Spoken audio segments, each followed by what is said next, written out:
Thank you very much. First, I would like to thank the graduating class for selecting me as their cane ceremony to speak. It's a big honor. I'm very appreciative and very humble. What I thought I'll do today is spend a few minutes talking about what's next for you. I'm sure it's a topic that you've spent some time thinking about lately, maybe even a little daunting, even a little scary. Now remember when you were in the 8th grade, and you were finally on top, so you thought. And it didn't last long. The next thing you knew, you were a freshman in high school. And it was all the way to the back of the line. And you finally made it. And remember that senior year in high school, you were on top of the world again. But that one year, you had the world.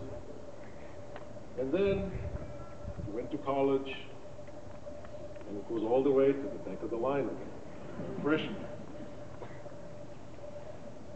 Well, congratulations, here you are, graduating. You've spent the last year as seniors. You know, this ceremony is called commencement. Some of you see where I'm going with this. Commencement means beginning. Guess what? You're supposed to be in the back of that line again. It sounds depressing, but it doesn't need to. I'm going to give you a priceless piece of advice right now, and I'll give it to you for free. So listen up. Remember just a few weeks ago, when the Mega Million lottery reached over 600 million or so, how many of you bought a ticket? Now, let's think about it for a second. The chances of winning that jackpot were practically the same whether you bought a ticket or not. So why did you spend $1 or $2 buying a ticket? You didn't really think you were going to win, did you? You did it not because you thought you were going to win. You did it because you bought a ticket to dream. And it felt good. For 1 or 2 days you were walking around with that lottery ticket in your pocket, and that allowed you to be everything you ever wanted and be anything you could dream of. How glorious. All for $1. And by the way, those of you who told their professors to shove it, you may have been a little too early. So here's my little piece of advice. You are now at the unique juncture in your lives where you're not only allowed to dream, but you actually can pursue that dream. Ask yourselves, where do you want to be 5 or years from now, or 10 years from now? The world around us has been changing. That climb that used to be on a corporate ladder to somewhere can perhaps be replaced now, in your case, on a climb to this magical point where your unique talents will meet with your passions. You can almost look at it analytically as 2 graphs that are going to intersect. Now, this is where you want to find yourself in 5 or 10 years. How will you recognize that point?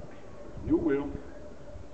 When you find yourself wondering why is somebody paying you to do something you would have been willing to do for free, when you will catch yourself skipping meals because you have so much fun doing what you do, you'll know.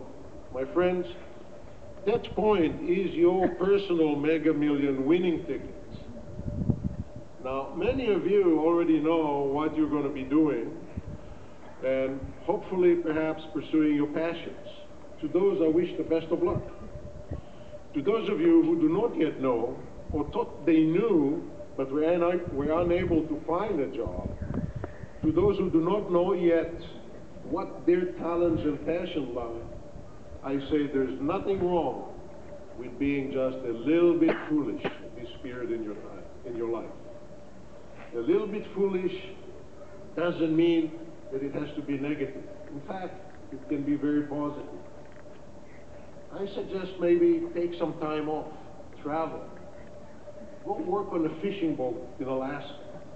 Save the money for a few months and go visit the museums of Florence and Paris, or trek the Himalayas.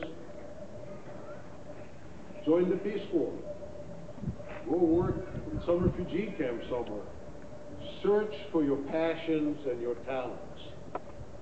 You got the great education here. You got youth. You got energy. Take your time. You will find your direction and your success. Be wise. Be foolish. Good luck and congratulations to all of you.